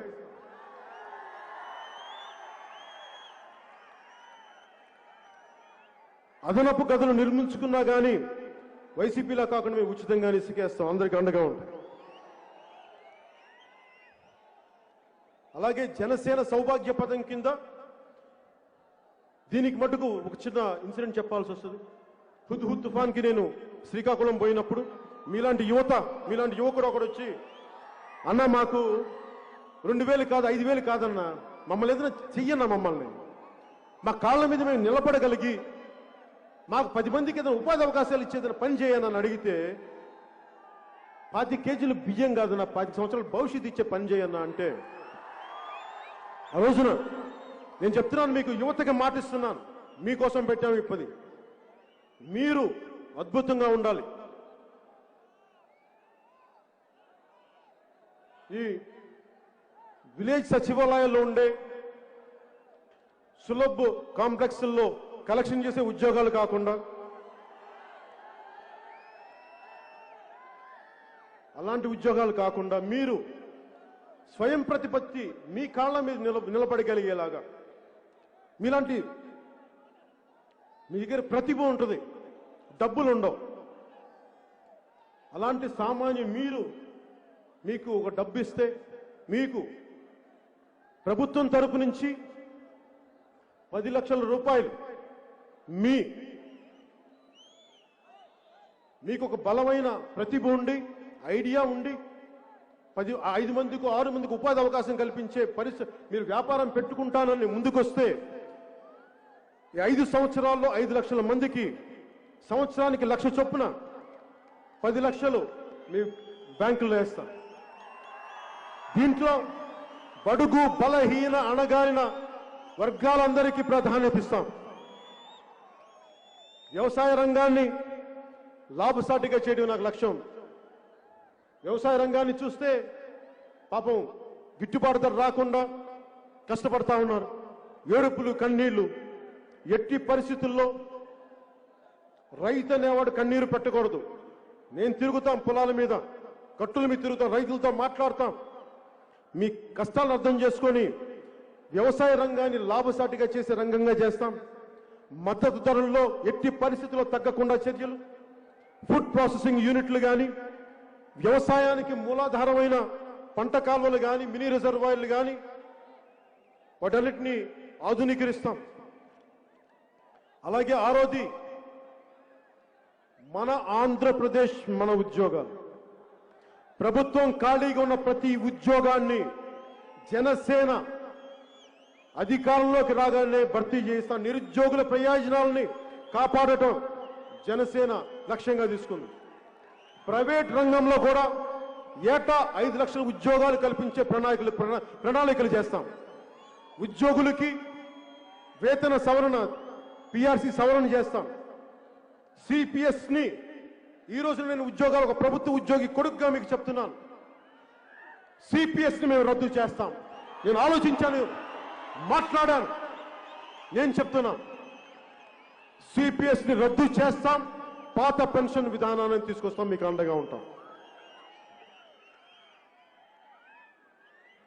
అలాగే ముందుకు తీసుకెళ్తున్న సమయంలో, ఈ 2.5 ఏళ్ల సమయంలో స్థానిక సంస్థల ఎన్నికల్లో కానీ మా జన సైనికుల మీద వైసీపీ గూండాలు దాడులు చేశారు.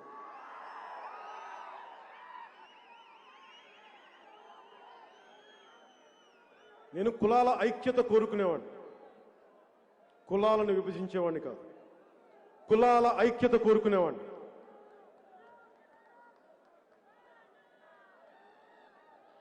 ఈ మాట వైసీపీ నాయకులు ఒకరు, టీటీడీ బోర్డు సభ్యులు, టీటీడీ బోర్డు చైర్మన్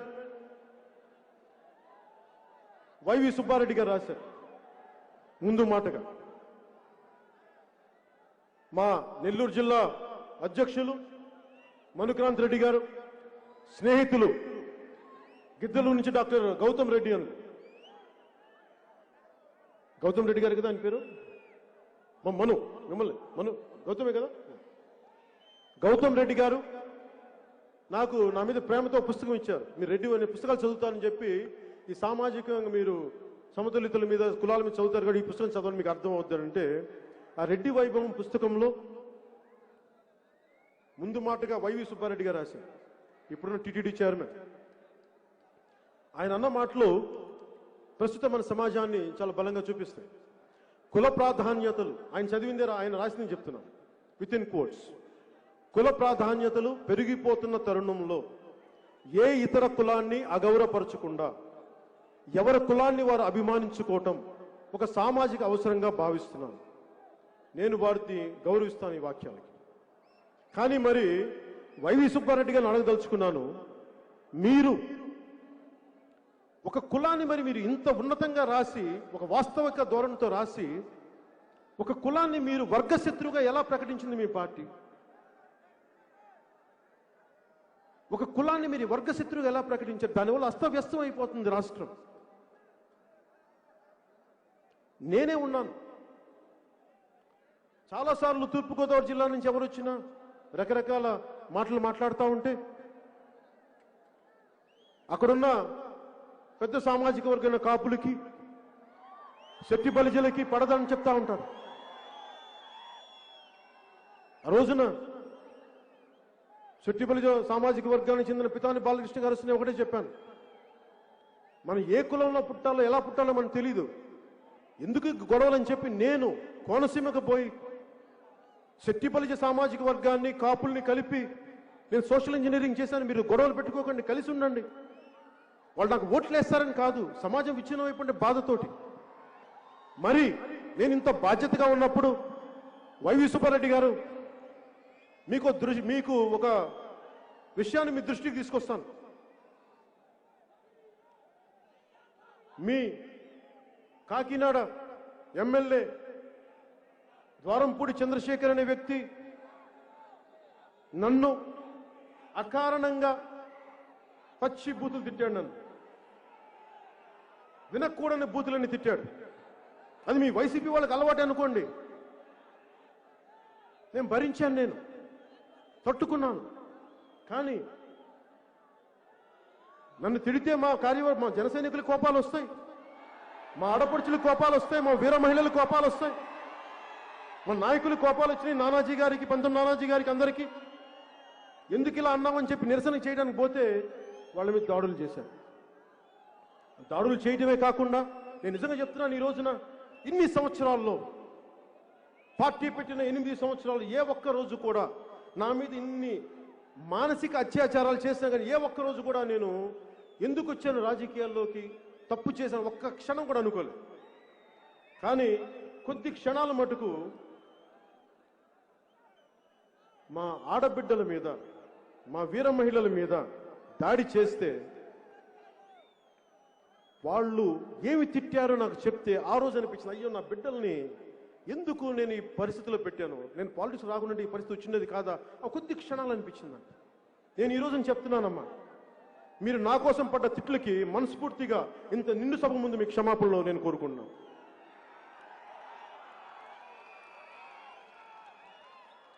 వైవి సుబ్బారెడ్డి గారు ఒక అత్యధిక సామాజిక వర్గానికి చెందిన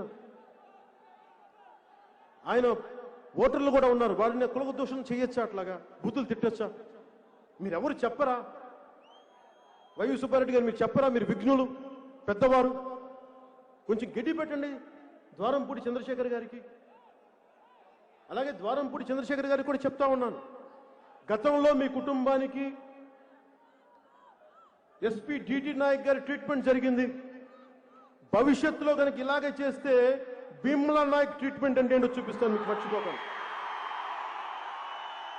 అలాగే ఎవరైనా సరే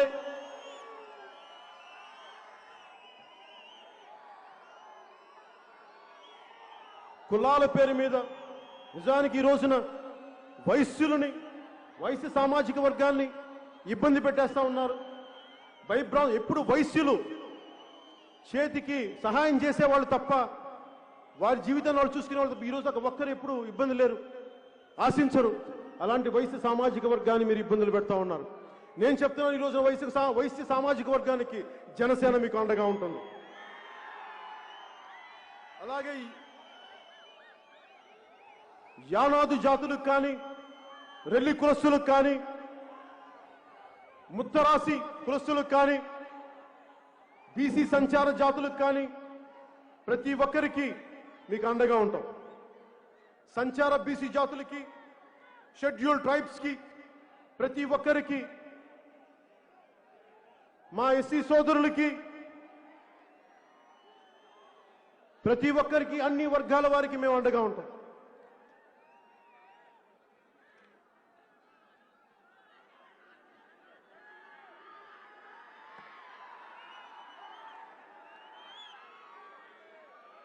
ఈ సభని ఈ మాటలు చెప్పి ముగిస్తున్నాను. పొరుగువాడి మంచితనం దుష్టుడి దురహంకారాన్ని రెచ్చగొడుతోంది. పక్కవాడి సౌభాగ్యం బాలీసుడి గుండెల్లో మంటల్ని రేపుతుంది. ప్రజలు నోళ్లు కొట్టి ప్రజాస్వామ్యాన్ని పాతిపెట్టి గజ దొంగలు ఈనాడు రాజులై ఏలుతున్నారు. బాలగంగాధర్ దేవరకొండ బాలగంగాధర్ తిలక్ రాసిన ఈ కవితా పంక్తులు వర్తమాన వైసీపీ ప్రభుత్వం నడిపిస్తున్న వ్యక్తులకి చాలా సహజంగా వర్తిస్తాయి. కర్ణుడికి కవచకుండలాగా. బాలీసుడు అంటే వైసీపీ శ్రేణులు చెప్తున్నాను, మూర్ఖుడు, నా ఉద్దేశంలో దుర్మార్గుడు అని అర్థం. అధికార మదంతో ఒళ్ళు బలిసి కొట్టుకుంటున్న వైసీపీ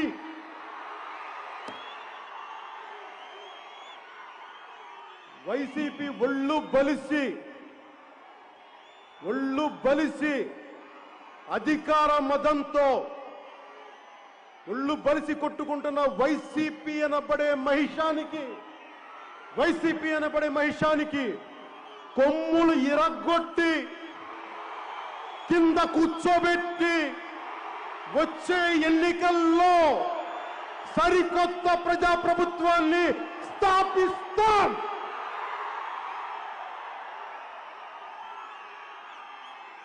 ఇదే ఈ జనసేన 9వ ఆవిర్భావ సభ యొక్క లక్ష్యం, ఉద్దేశం. అలాగే భారతీయ జనతా పార్టీ నాయకులు, పెద్దలు నాకు రోడ్ మ్యాప్ ఇస్తామని చెప్పారు. నేను ఎదురు చూస్తున్నాను. మీరు ఎప్పుడు రోడ్ మ్యాప్ ఇస్తారో చెప్పండి. ఈ వైసీపీ ప్రభుత్వం ఎలా గద్దెదించాలో చెప్పండి, మేము చేస్తాం. అలాగే 1900 ఎమర్జెన్సీ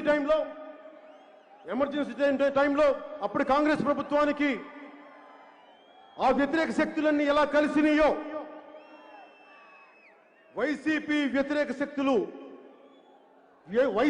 వ్యతిరేక ఓటుని నేను ఈ రోజున మీకు సభాముఖంగా ఆంధ్రప్రదేశ్ బాగు కోసం చెప్తున్నాను. ఈ రోజున బీజేపీ పెద్దలు నాకు సరైన రోడ్ మ్యాప్ ఇస్తారని నేను ఆశిస్తున్నాను. మీలాగే అది వచ్చిన రోజున వైసీపీ వ్యతిరేక ఓటుని చీల్చే ప్రసక్తే లేదు. పార్టీలు వ్యక్తిగత లాభాలు వదిలి రాష్ట్ర ప్రయోజనాలకి వచ్చినప్పుడు అప్పుడు పొత్తుల గురించి ఆలోచిస్తాం. నేను నలుగురికి ఇచ్చేవాడిని, అడిగేవాడిని కాదు. నేను 10 మందికి పెట్టేవాడిని, దోచుకునేవాడిని కాదు. ఎవరి దగ్గర నుంచి ఏం ఆశించేవాడిని కాదు. అందరూ బాగుంటే చాలు అనుకునేవాడిని. 5 ఏళ్లకు ఒకసారి వచ్చే ఎన్నికల అధికారం కోసం కాదు, పుట్టబోయే బిడ్డల తరం కోసం ఆలోచించేవాడిని. ఎదుగుతున్న తరం భవిష్యత్తు ఏం చేయాలని ఆలోచించేవాడిని. ఇన్ని సంవత్సరాలు ప్రజలకు అండగా ఉన్నాను, భుజం కాశాను. ఇప్పుడు నేను సంపూర్ణ ఆత్మవిశ్వాసంతో చెప్తున్నాను, ఈ ఆంధ్రప్రదేశ్ రాష్ట్ర బాధ్యతని పవన్ కళ్యాణ్ తీసుకుంటాడు, జనసేన తీసుకుంటాడు.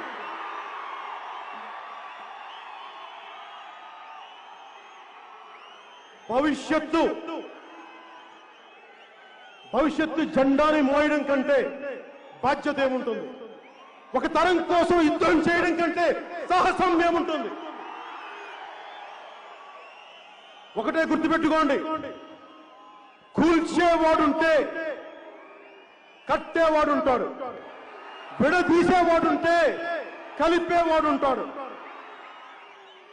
చీకట్లోకి తోసేవాడుంటే వెలుగులోకి లాక్కొచ్చేవాడుంటాడు. తలెగరేసే పాలకుడుంటే తల తల తలగేసే పాలకుడుంటే తల బంతిని ఎగిరితన్నే పరశురాముడు ఉంటాడు. దోపిడీ చేసే వైసీపీ గూండాగాళ్ళు ఉంటే వారి దోపిడీని అడ్డుకునే జన సైనికులు ఉంటారు. వైసీపీది విధ్వంసం, జనసేనది వికాసం. వారిది ఆధిపత్యం, మనది ఆత్మ గౌరవం. అది అహంకారానికి అడ్డ. ఇది జన సైనికుల గడ్డ. జై జనసేన, జై జనసేన, జై జనసేన, జై హింద్. సర్వే జనా సుఖినో భవంతు. స్వస్తి. చేతులెత్తి చితకొట్టు, కారవేసి దంచికొట్టు.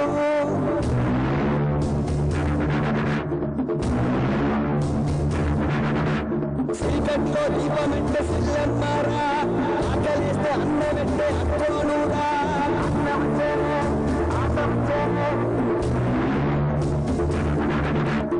అల్లమ్మలు, రుద్రమ్మలు, ఐలమ్మలు, మా అమ్మలు పోరంటే ఎదురొచ్చే తెలుగు వీర మహిళలు.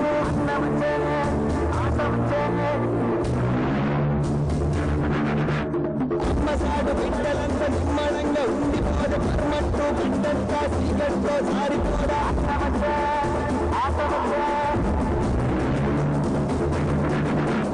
మక్కలకు దిగ్గలేసే రక్కసులకు రకడమచ్చ తల్లి చెల్లి తిరగబడితే తలబంతులు పైకి లేచే.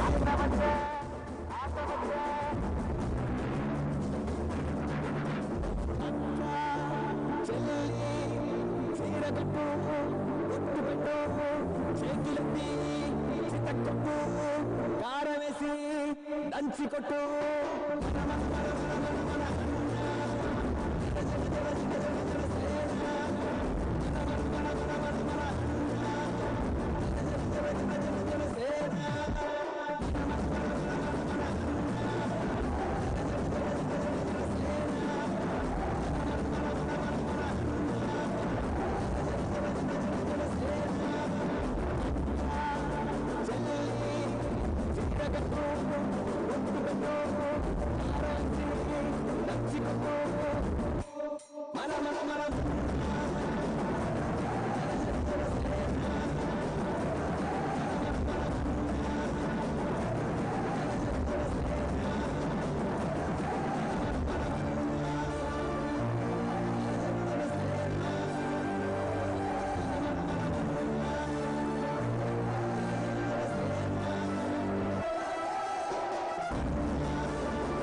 చీరకట్టు, ఒట్టు పెట్టు, చేతులెత్తి చితకొట్టు, కారవేసి దంచికొట్టు.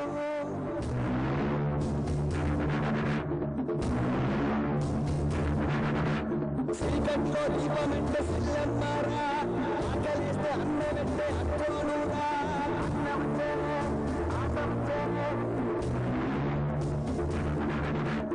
అల్లమ్మలు, రుద్రమ్మలు, ఐలమ్మలు, మా అమ్మలు పోరంటే ఎదురొచ్చే తెలుగు వీర మహిళలు.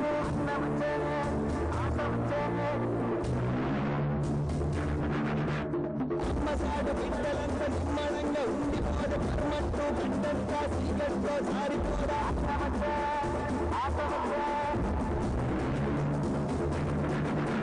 మక్కలకు దిగ్గలేసే రక్కసులకు రకడమచ్చ తల్లి చెల్లి తిరగబడితే తలబంతులు పైకి లేచే.